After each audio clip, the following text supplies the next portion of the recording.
የትግራይ ክልል ባለድርሻዎች አጀንዳቸውን ለሀገራዊ ምክክር ኮሚሽን አስረከቡ። መጋቢት 23 የጀመረው የትግራይ ክልል ባለድርሻ አካላት አጀንዳ የማሰባሰብ ሂደት ተጠናቀው አጀንዳቸውን ለኮሚሽኑ አስረክበዋል።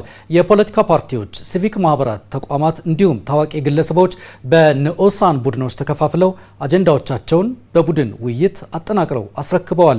አለምሰገድ አሳዬ በቀጥታ መስመራችን ላይ ይገኛል። ተጨማሪ መረጃዎችን ሊያደርሰን። አለምሰገድ እንደምን አለ? እስካሁን የተደረጉ የምክክሩ የአጀንዳዎች ማሰባሰቦች አሉ። ባለፉት ጊዜያት የነበረውና የመጨረሻው ሪፖርቱ ደግሞ የማስረከቡ ሂደትና አንተም የታዘብከውን መረጃዎች አድርሰን።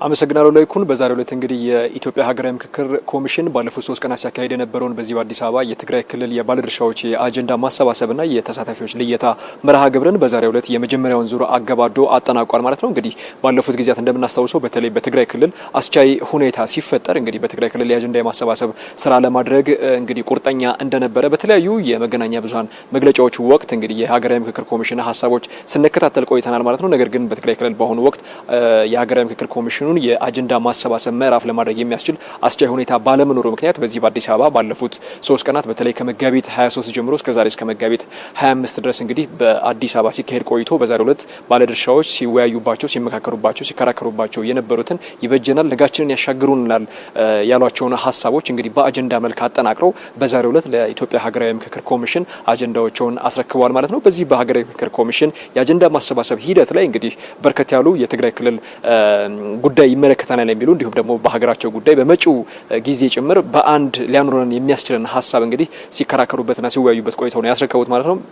በዚህ ሂደትም እንግዲህ ከ700 በላይ ሰዎች እንደተሳተፉ ያገኘነው መረጃ ያመላክታል ማለት ነው። በተለይ ደግሞ 300 የሚሆኑት በቀጥታ ከትግራይ ክልል የመጡ ወደ 400 የሚጠጉት ደግሞ በዚሁ በአዲስ አበባ የሚኖሩ ነገር ግን ተጋሩ የሆኑ ባለፉት ጊዜያት እንግዲህ በተለያዩ ዘርፎች የተሰማሩ የፖለቲካ ፓርቲዎች ውስጥ ያሉ የሲቪክ ማህበራት ውስጥ የሚሳተፉ እንዲሁ በልዩ ልዩ ማህበራት ውስጥ የታቀፉ መሆናቸውን እንግዲህ ያገኘነው መረጃ ያመላክታል ማለት ነው። እነኚህ ዜጎች ደግሞ በተለይ ደግሞ የሀገራችንን መጻኢ ዕጣ ፈንታ በመበየንና አብሮነትን በማጠናከር ወደፊት የጋራ ሀገር በመገንባት ሂደት ውስጥ እንግዲህ ሚናቸውን ለመወጣት ኢትዮጵያ ከጀመረችው አንዱ የስራ ሂደት መካከል ሀገራዊ ምክክር ማድረግ ነው። ስለዚህ በ11ዱም ክልሎች እንዲሁም በሁለት ከተማ አስተዳደሮች ከዚህ ቀደም የአጀንዳ ማሰባሰብና የተሳታፊ ልየታ መከናወኑ ይታወሳል ማለት ነው። ነገር ግን ቀርቶ የነበረው ደግሞ የትግራይ ክልል ብቻ እንደነበር ይታወሳል ማለት ነው። ስለዚህ ይህንን የሀገራዊ ምክክር የአጀንዳ የማሰባሰብ ምዕራፍ ለማከናወን ደግሞ የኢትዮጵያ ሀገራዊ ምክክር ኮሚሽን ኮሚሽነሮች እንዲሁም ባለሙያዎቻቸው በተለያዩ ወቅቶች ወደ ትግራይ ክልል በማቅናት እንግዲህ በትግራይ ክልል አጀንዳ የማሰባሰብ ምዕራፍ ለማከናወን የሚያስችል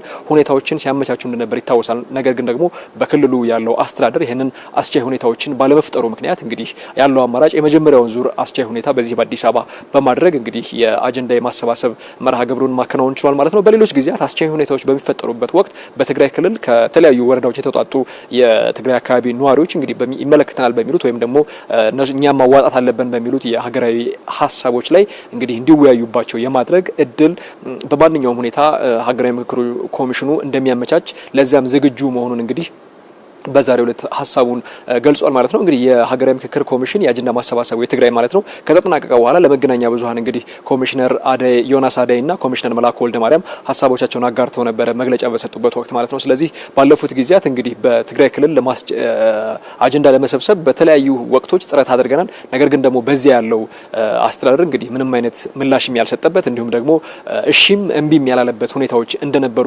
አንስተዋል። ስለዚህ ያለን አማራጭ እንግዲህ የኢትዮጵያን ጉዳይ ይመለከታናል የሚሉ ዜጎች በተለይ ተጋሮች በዚህ በአዲስ አበባ ላይ የመጀመሪያውን ዙር የአጀንዳ ማሰባሰብ ምዕራፍ እንዲያደርጉ አድርገናል። ይሄም የተሳካና ውጤታማ እንደነበረ ማረጋገጥ ይችላል ብለዋል። ይሄም መደማመጥ፣ መመካከር፣ መወያየት ሀሳብ የበላይነት የነገሰበትና እንዲሁም ደግሞ ባለፉት ጊዜያት በተለይ በ11ዱ ክልሎችና በሁለቱ ከተማ አስተዳደሮች የተሰበሰቡትን የሚመስሉ አጀንዳዎች ከትግራይ ክልልም ዜጎች ማግኘት ችለናል የሚል ሀሳብን አንስተዋል። ይሄ ምክንያቱም ሁላችንም በሀገራችን መጻኢ ዕጣ ፈንታ ላይ ሁላችንም አላግባባ ባሉን ጉዳዮች ላይ ችግሮቻችንን ለመፍታትና ቁጭ ብሎ በጠረጴዛ ዙሪያ ለመነጋገር ዝግጁ መሆናችንን ከትግራይ የመጡ ዜጎች ያሳዩት ዲሲፕሊን፣ ያሳዩት መነጋገር፣ ያሳዩት መደማመጥ እንግዲህ ማሳያ ማረጋገጫ ነው። ስለዚህ ኢትዮጵያ አሁንም ተስፋ አላት። መናገር፣ መወያየት፣ መመካከር ብቸኛው አማራጭ መንገድ መሆኑን ተረድተናል የሚል ሀሳብን አጋርቷል ማለት ነው። እንግዲህ በሚቀጥሉት ጊዜያት ደግሞ በክልሉ አስቻይ ሁኔታዎች ሲፈጠሩ እንግዲህ የቀጣይ ምዕራፎች በተለይ የአጀንዳ ማሰባሰቡ እንዲሁም ደግሞ